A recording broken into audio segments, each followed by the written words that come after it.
Greetings. I am Captain Tsirk. This is part 2 of my series of the modern scientific approach to DNA.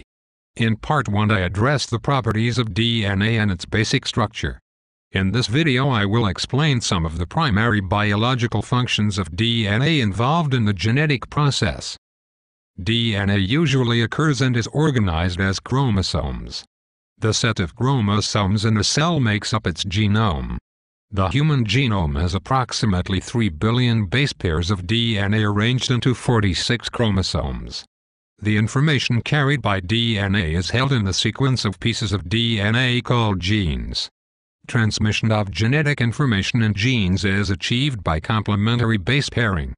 For example, in transcription, when a cell uses the information in a gene, the DNA sequence is copied into a complementary RNA sequence through the attraction between the DNA and the correct RNA nucleotides. Usually, this RNA copy is then used to make a matching protein sequence in a process called translation, which depends on the same interaction between RNA nucleotides.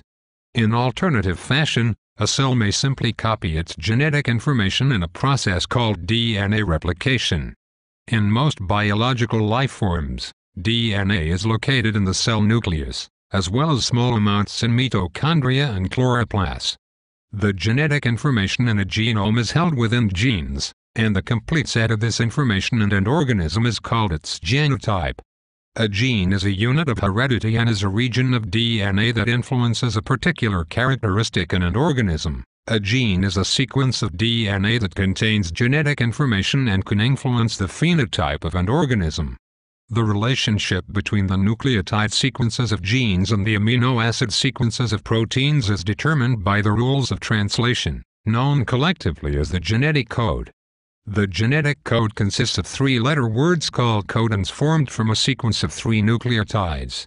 In transcription, the codons of a gene are copied into messenger RNA by RNA polymerase. This RNA copy is then decoded by a ribosome that reads the RNA sequence by base pairing the messenger RNA to transfer RNA. Since there are 4 bases in 3-letter combinations, there are 64 possible codons, which is 4 cubed. These encode the 20 standard amino acids, giving most amino acids more than one possible codon. There are also 3 stop or nonsense codons signifying the end of the coding region. Cell division is essential for an organism to grow, but when a cell divides, it must replicate the DNA in its genome so that the 2 daughter cells have the same genetic information as their parent. The double-stranded structure of DNA provides a simple mechanism for DNA replication. Here, the 2 strands are separated and then each strand's complementary DNA sequence is recreated by an enzyme called DNA polymerase. This enzyme makes the complementary strand by finding the correct base through complementary base pairing, and bonding it onto the original strand.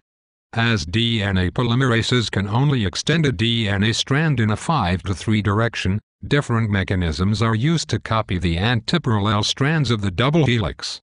In this way, the base on the old strand dictates which base appears on the new strand, and the cell ends up with a perfect copy of its DNA.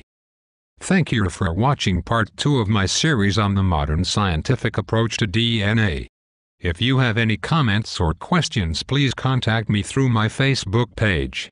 I would love to hear your input and point of view, or see other information that you feel is relevant.